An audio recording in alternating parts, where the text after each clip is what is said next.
With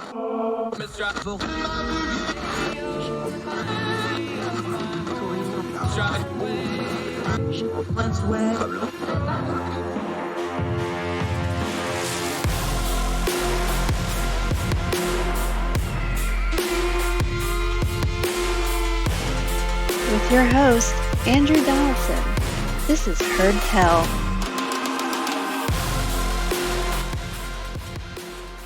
Heard Tell Show. It is Thursday, May the 26th, year of our Lord 2022.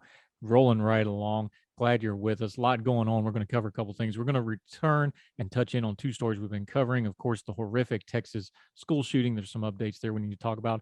Also, the abuse scandal in the Southern Baptist Convention. A couple important developments there. We'll touch in on them a little bit later on in the program. Also, there is a stunning piece of journalism. They have the files of the Uyghur population in China that's being oppressed, including photographs, including what we would call mugshots in the West. Details, names, it's really haunting stuff that we have from the BBC on the Uyghurs. We have been covering this story for as long as we've done Heard Tell. We will continue to cover this story.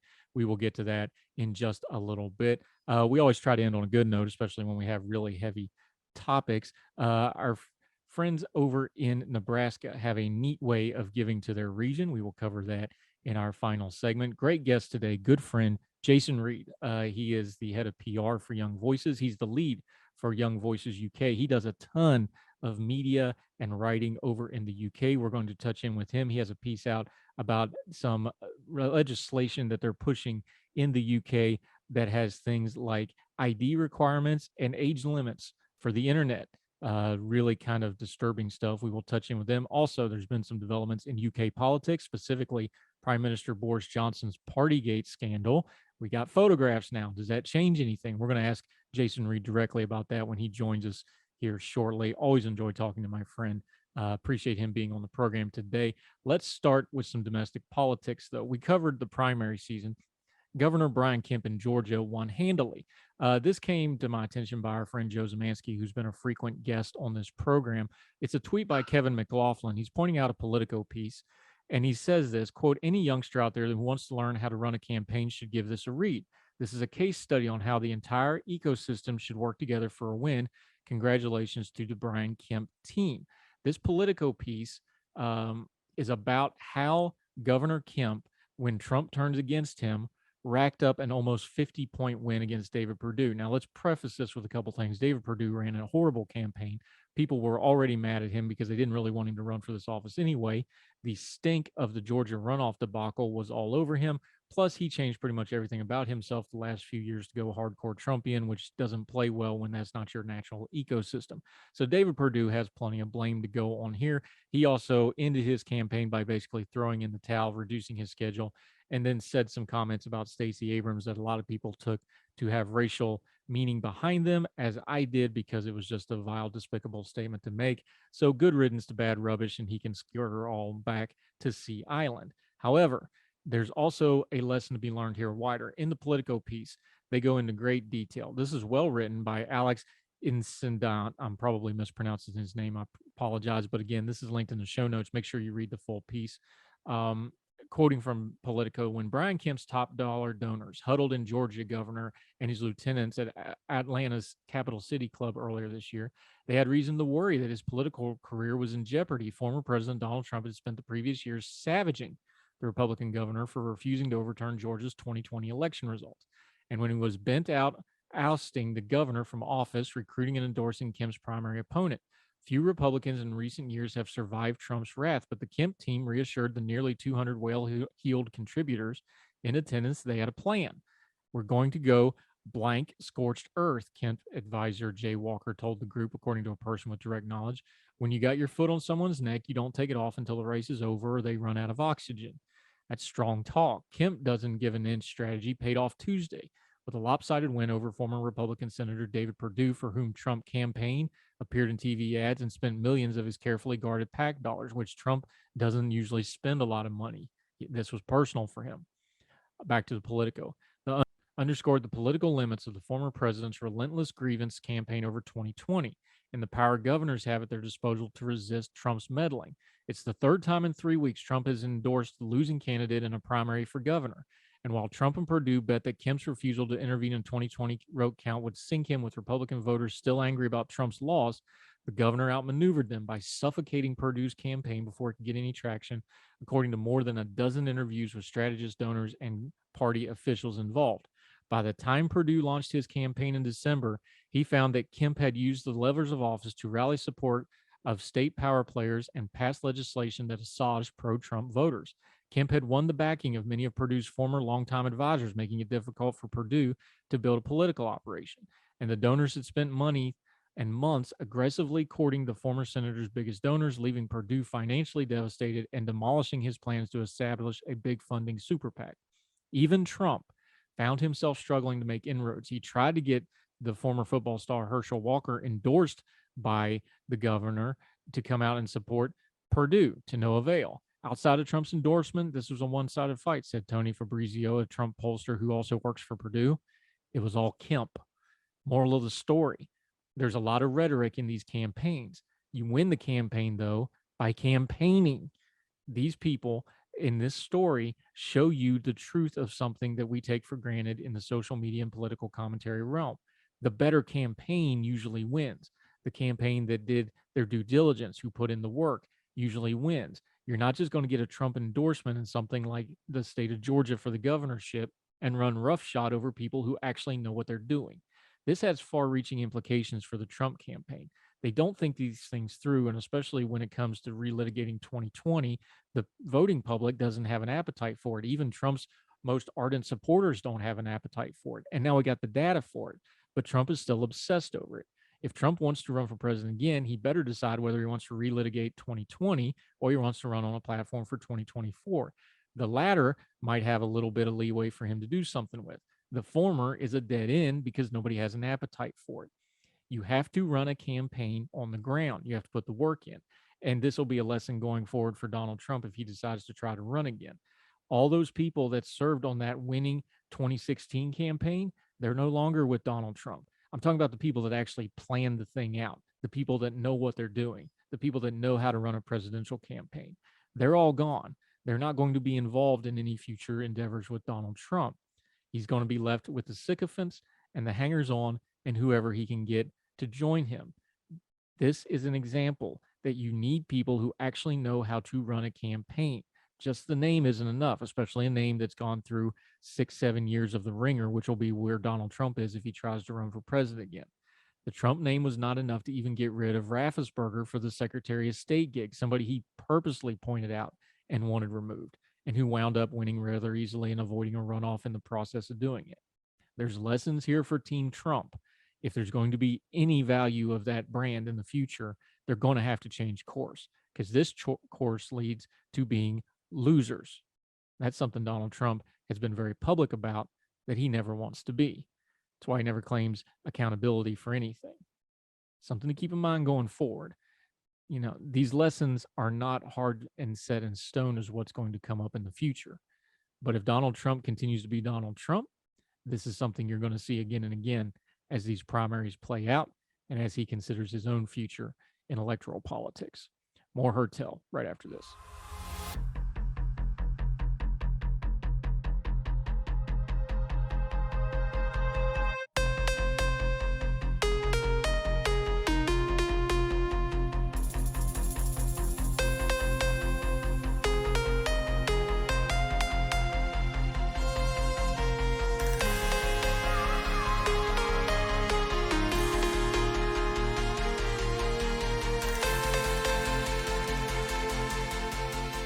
Welcome back to Heard Tell. We want to update you on two stories we've been following. First, the Texas school shooting. They are starting to release the victims' names. Now, as of the time that we're recording this, we don't have the full list. When we have the full list, we will read the full list and memorialize them as we have with other tragic events like this. We will not be using the shooter's name. We will never use his name. He will not get that ignominy from us, but we will mention every single one of these victims. We will go through it. Once the list is completely released, we will go through them all at one time so that we can honor them properly. There's a couple little news bits out of this. It does appear from what we are being told by local officials that the shooter legally purchased the weapon and the ammunition that he used in the shooting. They're still working on the motive. We do know now that he was from North Dakota, but had lived in this town most of his life. He has familiar ties there. We know about the fact that he probably shot his grandmother as part of this rampage. It's a developing story. We'll stay with it. We'll continue to cover it, but we'll update you as we go. But a couple important points to add there. The Southern Baptist Convention scandal abuse story. There's been some news since then. We don't want to lose track of that one. The SBC Executive Committee did meet. They have agreed to release the so-called Botto list. That's the guy, the lawyer who kept a list of all the problematic pastors and other people affiliated with the church that they knew to be abusers. There's over 700 names on that list. Over 400 of them are officially attached to the Southern Baptist Convention in some shape, form, or manner. They have agreed to release that entire list once they vetted it for accuracy. This should have been done years ago. This list has been around. The fact that there is a list shows all the culpability that the executive committee has, because they knew and they didn't do it. I will repeat the very harsh but very true statement I wrote in Ordinary Times. The Hoffer principle is everything starts as a cause, turns into a business, winds up as a racket. And this thing sure does look like it degenerated into a racket. And I don't care if you have doctor, pastor, executive, or whatever title was in front of your name. If you covered up abuse for the good of the brand, to keep the power going, to keep the money rolling in, to keep doing whatever it is you thought you were doing for God, but you were really just spreading evil and covering up for it, you're the degenerate and you were running a racket. The Southern Baptist Convention deserves better. The people of faith deserve better. And the victims sure as hell deserve better. I'm glad they're releasing the list, but this is bare minimum stuff. There's a lot of fumigating still to go on in America's largest Christian denomination that is not Catholic. More Heard Tell right after this.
Welcome back to Heard Tell. Okay, this is a guy I talk to all the time. We're just going to do it on camera now. Jason Reed, he is the head of PR and relations. He's the head of the UK lead for Young Voices, somebody I work with behind the scenes quite a bit, working relationship I've really come to treasure. Good guy, but he does a lot of commentating in his own right, especially in UK media, and we got him today. Jason, good to talk to you, my friend. How are you?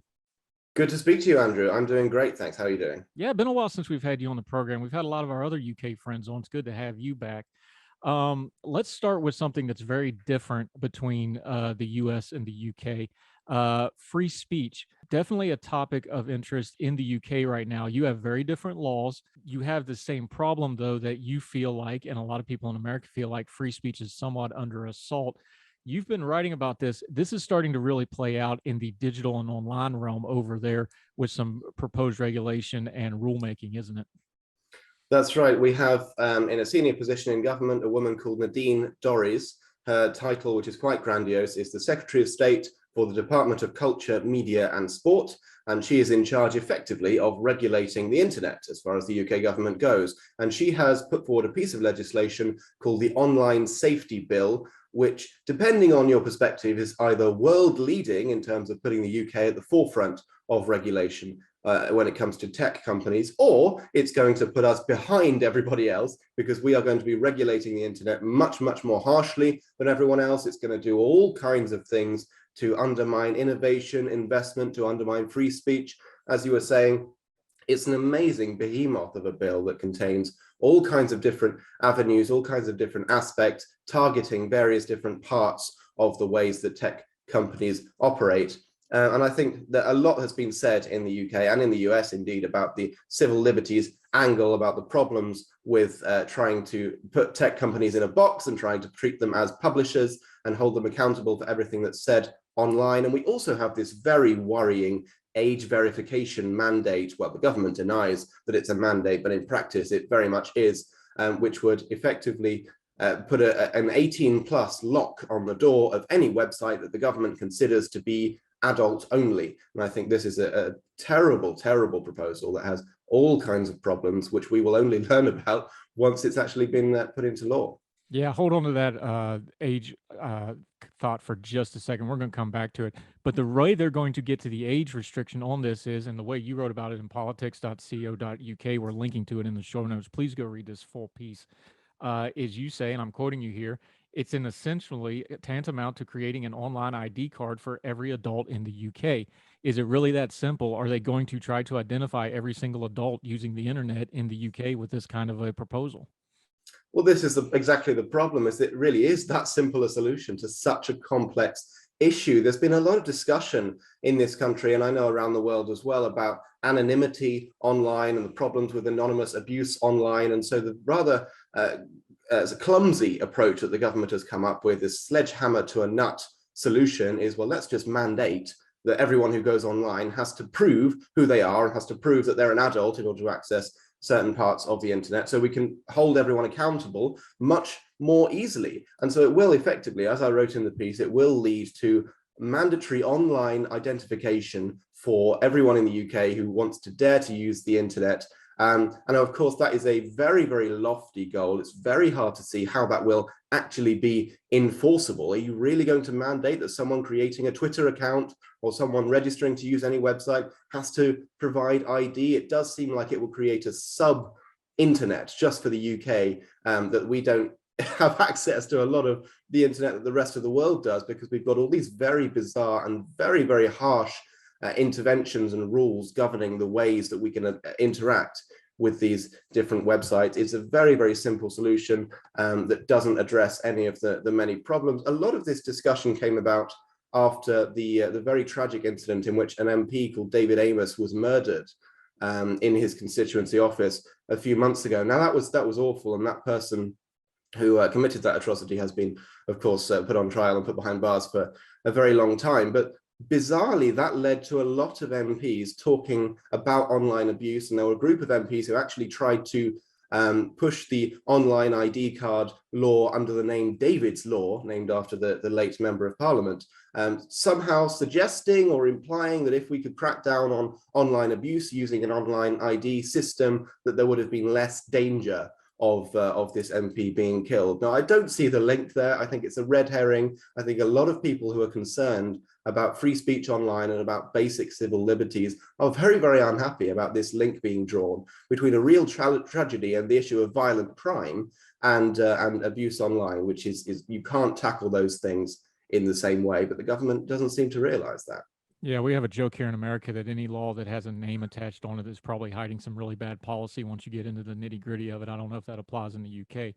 Let's deal with anonymity real quick, though, before we move back to the age thing, because you and I are both people. We write, publish, we do media. Our faces are out there. We use our real names. That's a conscious decision we all make. At ordinary times, we do have people that are pseudonymous, that we protect their identities because they're, business people, whatever the case may be. I'm a big proponent of online anonymity. I think it is a key component to free speech. Even the founding fathers of America, when they wrote the Federalist Papers, were using pseudonyms for various reasons. I think that's an important piece. I understand it makes a mess. I understand it doesn't keep things neat and clean. I understand it can be abused. At the same time, freedom is never neat and clean and stays within the lines on things. I think anonymity is a very important fight to have out when we're dealing with things like online ID bills and attempts to crack down on free speech online. What are your thoughts? I agree completely. This desire for, as you say, neatness and cleanliness in the online debate is something that we see very commonplace among authoritarian regimes. This is what the Chinese Communist Party wants, right? They want all of the online discourse and all of the discourse altogether, in fact, to be very neat. They want to be able to trace everything back to everybody so they can hold people very, very accountable for what they say, to the point that you don't have any free speech to say what you want at all. But as you say, if we're going to have free discourse, if we're going to have free speech, it is going to be messy. That is not a bad thing. That's the way it's supposed to work. It's imperative that everyone has the opportunity to access resources, to access websites, to communicate with people anonymously if they want to. If we take away that very, very basic right, and one of the biggest advantages, I would say, of having an internet to begin with, then there's no limit to what we can't do in the name of rolling back civil liberties. And this brings us right back to where we started and what you're writing about this piece, this age thing. I get why people go to it, because, you know, it's just natural to go like, oh, we're going to protect the children. We do all kinds of things for the children. The problem with that is, especially when it comes to online, the children know way more about technology than the adults do. I'm telling you, I have teenagers. There's stuff that I try to do online. I just have to go get them, and I do this stuff all day, every day. I think it is very wayward to start putting age. The older I get, I'm just going to be honest with you, just on a personal level here. The older I get, the less I like age limits on certain things. Now, I understand things like alcohol, pornography, cigarettes. I get those sorts of things. Yes, you want age limits. But once you get to somebody that's an 18-year-old adult, aren't we just getting into gatekeeping and nannyism with this sort of stuff, especially with technology where the kids are usually one or two, you know, we're talking about Facebook with the governments. The kids are already two technologies past that. They're on, you know, they're on Discord, they're on Twitch, you know, none of them are on Facebook except to talk to their parents. You see what I'm getting at? Like, this is moving too fast. This just reeks of nannyism to me when we start throwing these age limits on it. And it's mostly a rhetoric tool of, oh, I'm doing this for the children because otherwise you never let me get away with it. The problem here is that these complex social and cultural issues and the pace of technological innovation, government cannot keep up with either of those. And so when you have the state trying to solve issues like that using regulation, it's always going to be several steps behind. I'm 21 years old, and I regularly ask my brother, who's just a few years younger than me, for advice on how to do various technological things that I'm not familiar with. It's happening at such a pace that every few years there is some huge innovation. And of course, there are plenty of very easy and accessible ways to get around any age mandate, whether it's VPNs, whether it's some kind of other anonymity online, whether it's, you know, tricking websites into thinking that you're actually in an attic in Israel somewhere rather than where you actually are.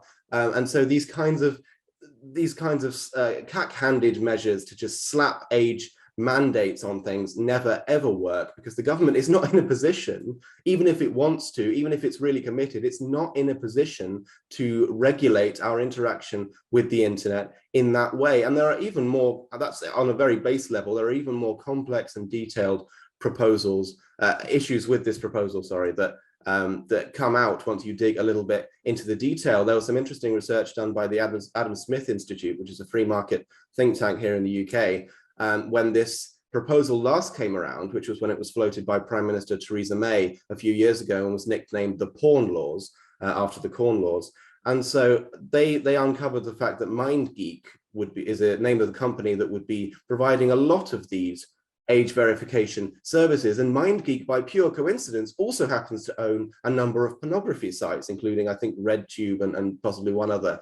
And so by pure coincidence, I'm sure, and nothing else, you would have to provide your identification and maybe even credit card details and things like that to the same company that owns the pornography sites that you might be trying to visit using those age verification measures. This is just completely backwards. This kind of thing can never, ever work in practice, because there are all these issues with security and with privacy. And this is not the way to tackle an issue like children accessing adult content online. One of the many other issues which I touched on in the piece as well is that you then have to define what adult content is. You then have to decide what is the content that children are allowed to see and what they're not.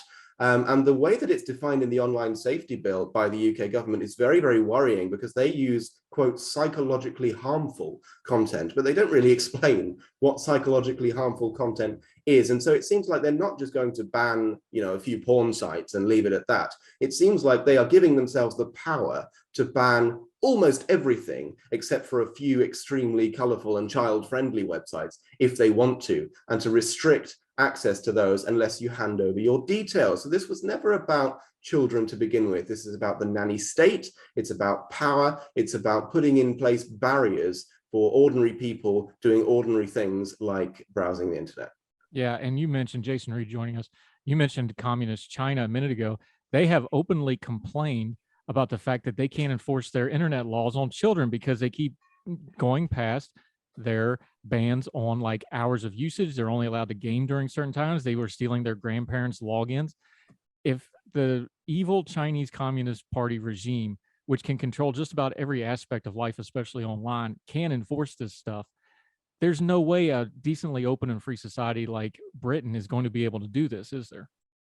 That's exactly right. This is one of the few things that gives me hope about the future and about future generations, is the way that the younger people, children and teenagers and Generation Z, perhaps if you want to call them that, respond when these kinds of issues come up. I'm reminded of whatever you think of Donald Trump, when there was that issue of Donald Trump holding rallies in the US and various children and teenagers on TikTok congregating to order lots and lots of free tickets to those rallies and then not turn up, so that Donald Trump ended up talking to an empty room. Now, whatever you think of Trump, I think that is hilarious, first of all, and it's a very, very good indication of the spirit that that young people have when they are confronted with these kinds of very, very ill thought out regulations. And so I just hope that that generational spirit does not go away, and that we can keep resisting. And yes, use your VPNs. Yes, do whatever you have to do to just continue using the internet, continue living your life in the way you want to. Of course, we would never encourage that people break the law, but nonetheless, there are, it seems, a huge amount of flaws in this bill and in every other similar bill that comes up in the UK, in the US, and around the world, because the government ministers, frankly, just don't have the knowledge and the insight that children do into the internet, because they're the ones who have grown up using it. They're the ones who have grown up with it all around them, with it at their fingertips every second of every day. And so children are always going to be ahead of the game. And that's what gives me hope that perhaps these measures will not succeed in locking away most of the internet as much as the government might want them to. Yeah, and as you touched on in your piece, you can also take credit that the people of the UK are overwhelmingly against this, almost 2/3 majority by some polling. So you can take some comfort in that as well. Maybe they'll listen to that. Jason Reed, we're going to continue with him after the break, talk a little UK politics. There's been some developments in some of the stories we've been covering over there. We'll ask him about that because he's there. We'll not. We'll find out what's going on the ground. Our friend Jason Reed from Young Voices, right after the break, as Heard Tell continues.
The ground shake.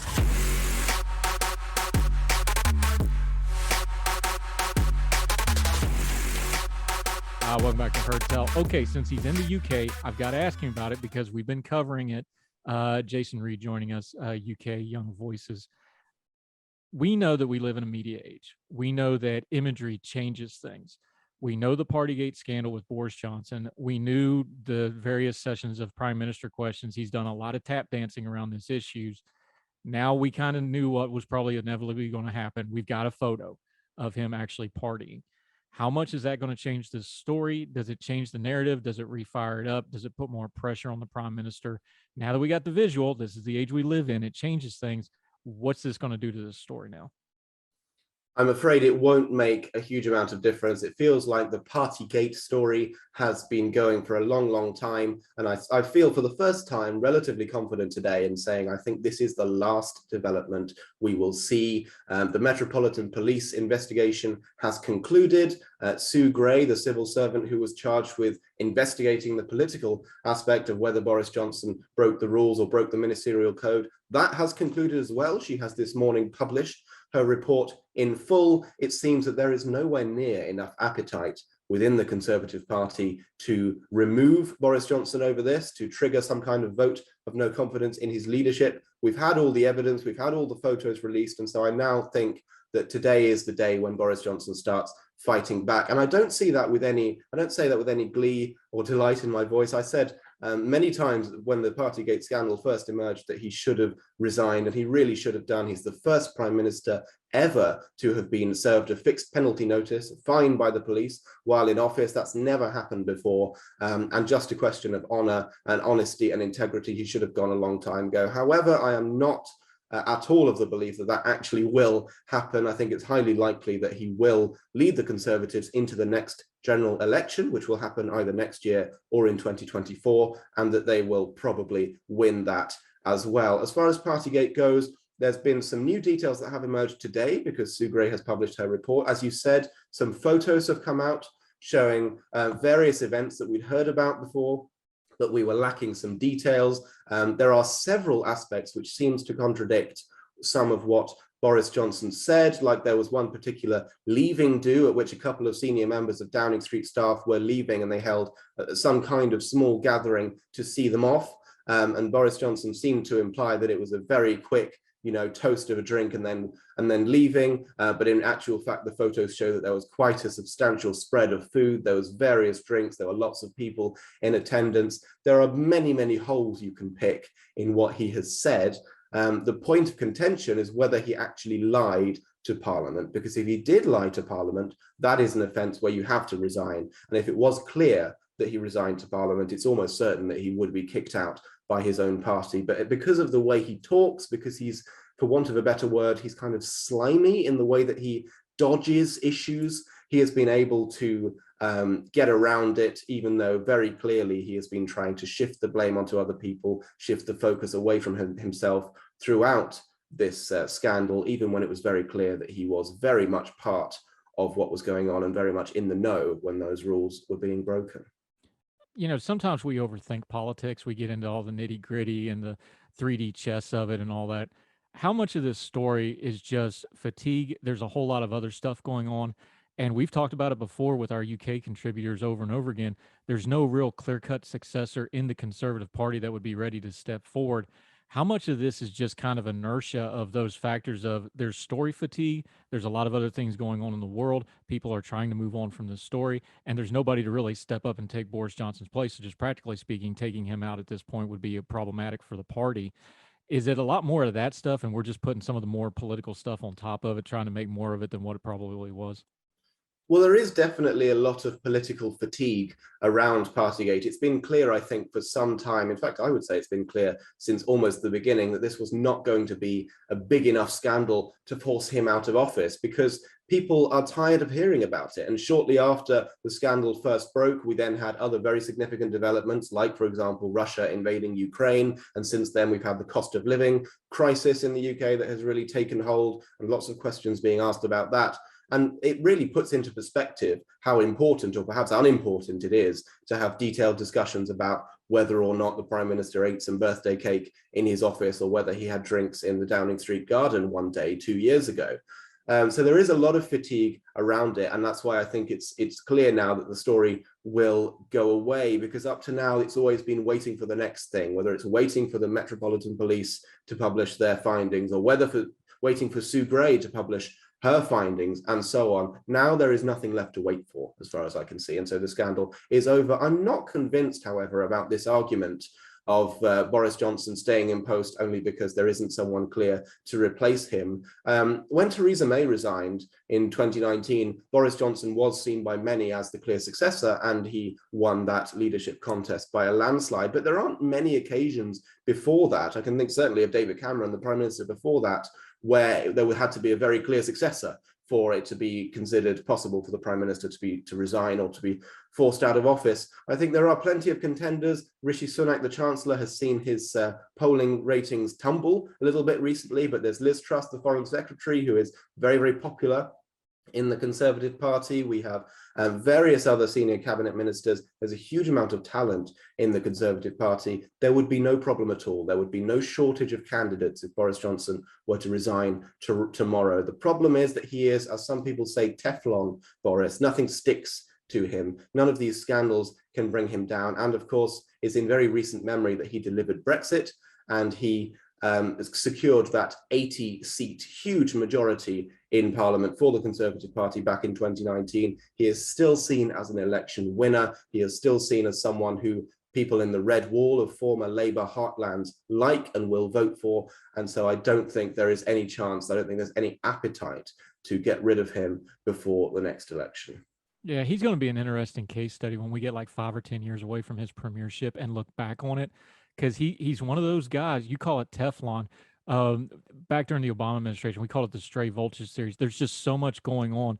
It's not that there's scandals. It's just they kind of come one after another after another. You're just going from scandal to scandal to scandal, and you never stop and process any of it. So it doesn't seem like it sticks. Fascinating political figure going down the road when we look back on his tenure. I think it'll be interesting. Okay, Jason Reed, real quick before we got to let you go, my friend, I want to do this. We have lots of young voices, contributors on this program. You are behind the scenes, one of the leaders of that. I work with you all the time on getting these great guests on here. The good news about that is this is the season where people who are curious about young voices can actually be joining young voices. You're more articulate than I am. That's why you're my boss at Young Voices. Could you articulate to folks who are liberty-minded, freedom-minded, who are looking to do things in the media and writing and commentary realm? Give them the pitch, because this is the season where they can actually take a look at Young Voices and see if they want to jump in with us. I'm proud of my affiliation with them. I think we do a whole lot of really good things and good work. Give them the pitch and let them know how they can do that, my friend. Absolutely. So the Young Voices contributor program takes people on twice a year, and now is the time if you want to apply. The deadline is on Tuesday, May 31st, to apply at young-voices.com, and we can help you if you become a contributor. We have a team of professional editors who will work with you on your writing, and I can testify from personal experience, it makes a huge difference. It will make you into a much better political commentator, a much better op-ed writer, and help you make those connections with media outlets to get published. And this applies in the US, in the UK, in Australia, in France, as of recently as well. And we also have the PR side, we call it, which I'm in charge of, which is to do with TV and radio and broadcast interviews. We train you up and we mentor you. And if you want to, we can talk about booking you for TV and radio interviews. And we hope that we help people gain the professional training and skills that they need to go on and commentate on politics, to have their voice heard, to be a policy analyst, to be a journalist, to be whatever they want to be within the realm of politics and policy. And because we just give you those skills, building that bridge between the media and young people. And when I say young people, officially the upper age limit is 35, but of course, I'm sure Andrew can testify that we have a little bit of flexibility in certain cases on that particular front. Flexibility, that's what we're going to call it now. You're going to call me old with flexibility. All right. I didn't say old, Andrew. I said flexible. Let's stick with that. My birthday's actually on Sunday, so I feel every bit of it, my friend. I appreciate that. Jason Reed, one last quick thing, though. You do a lot of UK media. You're going to do media right after this. What's something that we should be watching from this side of the pond in the UK? I know the cost of living, something both sides of the Atlantic is going to be dealing with. What's one of the media things, because you're in those green rooms, you talk to producers, things like that. What's bubbling that we should be paying attention to over there?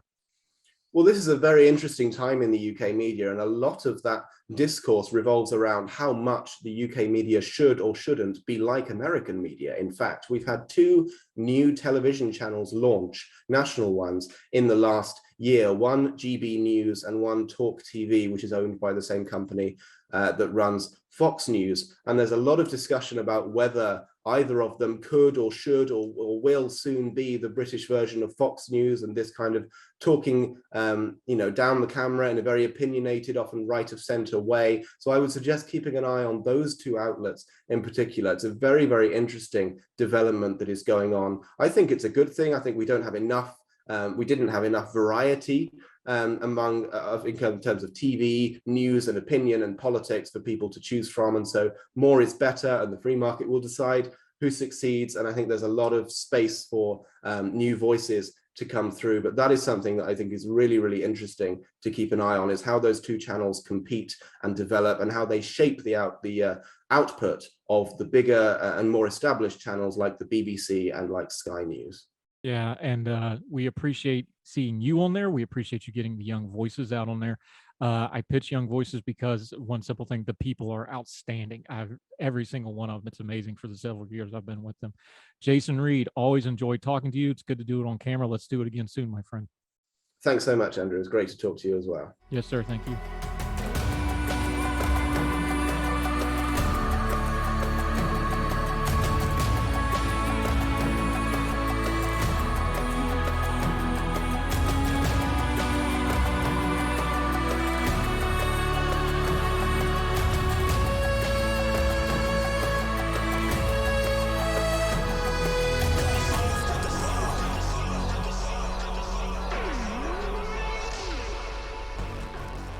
Welcome back to Heard Tell, a story we have covered for as long as we've been doing Heard Tell, and I fear we'll be covering for a long time because nobody seems to be able to really do anything about it. The Uyghur population in China. This is an oppressed population. It's a Muslim minority population that is in concentration camps. There's no other way to call this. This is a great human rights stain on China, the ruling parties in China, and the world that we don't talk about it enough. The BBC has obtained thousands of files, including police reports and photographs from out of the Xinjiang province that the Uyghurs are being detained and persecuted in. This is a stunning piece of journalism. You can find it at the BBC. We've also linked to it. It's called The Faces from Chinese Uyghur Detention Camps. They literally have the faces and tell you the details. Reading from the BBC, thousands of photographs from the heart of Chinese highly secretive system of mass incarceration in Xinjiang province, as well as the shoot-to-kill policy for those who try to escape, are among a huge cache of data hacked from police computers serving in the region. The Xinjiang Police Files, as they're being called, were passed to the BBC earlier this year after a months-long effort to investigate and authenticate them. They can be shown to offer significant new highlights into the internment of the region's Uyghur population and other Turkic minorities.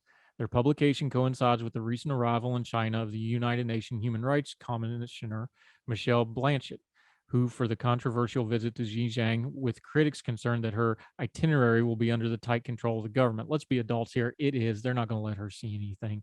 There will be nothing come of that of any substance.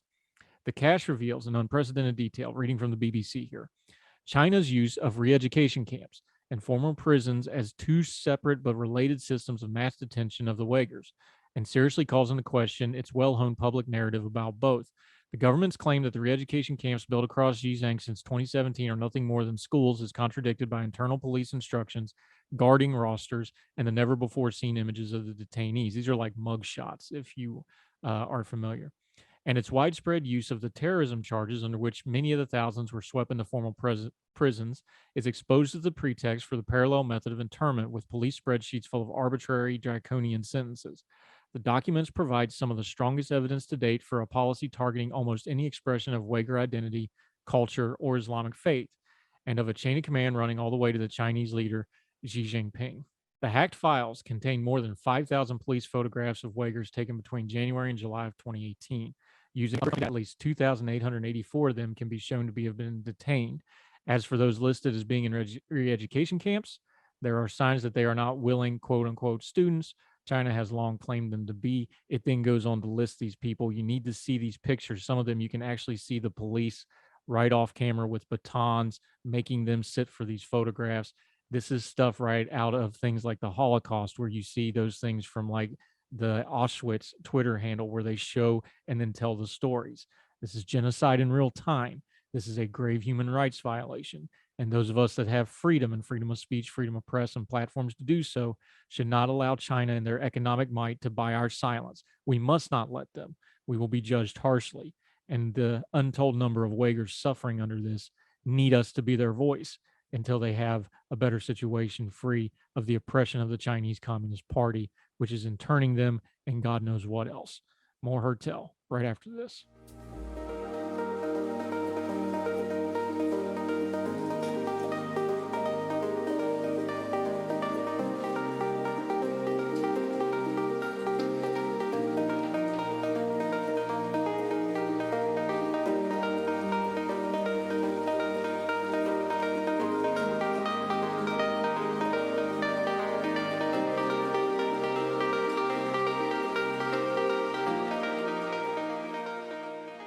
Welcome back to Heard Tell. You know, we always try to end on a good note. Let's go to Norfolk.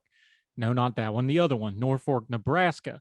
The city of Norfolk. This is from Metro News Channel, Nebraska. Special event starting to donate to local charities and nonprofits in Northeast Nebraska. The Norfolk area Big Give has a multitude of sponsors putting on events throughout the city, all with the goal of raising money for charitable organizations. By donating to these events, participants will be able to see free gifts or enjoy the festivities going on. Places like the Northeast Nebraska Animal Shelter are allowing donators to cuddle with their animals. Now, who can beat that deal? Other places like the Orphan Grain Train and Big Bang Boom are giving away free food to those willing to donate and providing live entertainment. As of the publication of this, the Norfolk area Big Give has raised over $70,000 online. Those hoping to make a donation can do so on their full webpage here, and we link to that in the show notes. You can go there if you so wish. You can wish to attend the events and the activities in town. You can also visit the events page, which we will also link to. So if you're out in Northeast Nebraska or the surrounding area, check out the Big Give. Lots of good things. Come on, who doesn't like animal cuddles? That'll do it for Heard Tell. A little lighter note on yet another heavy news day. It's why we do it that way. We sure appreciate you watching and or listening, however you are, whether it's on the YouTube channel or any of the podcasting platforms, or our radio partner, Big Talker Live, out of Wilmington, North Carolina. Sure appreciate all of you. However you're watching or listening to the show, please make sure to leave a comment. Make sure to leave a rating if it gives you that option. And most importantly, make sure you subscribe. You get everything we do on Heard Tell. Daily episodes, brand new, turning down the noise of the news cycle. Heard Tell Good Talks, that's the interview portions every afternoon, twice on Sunday's show. That's a Big Talker exclusive product and podcasting platform. It's audio only, but it's all the interviews from the previous week in one-stop shopping. Great product. If you want to talk to us directly, we'd love to hear from you at heardtellshow@gmail.com, at heardtellshow on the Twitter. We'd love to hear from you. Of course, mine and all our guests' social media is on the lower third graphics. Make sure you follow, support them. All the links to the stories we talk to are on the show notes on those pages. So until we talk to you again, wherever you are across the street or around the world, we hope you're well. We hope you're well fed. We'll talk to you again soon on Heard Tell. All the music on Heard Tell is provided under a Creative Content license from monstercat.com.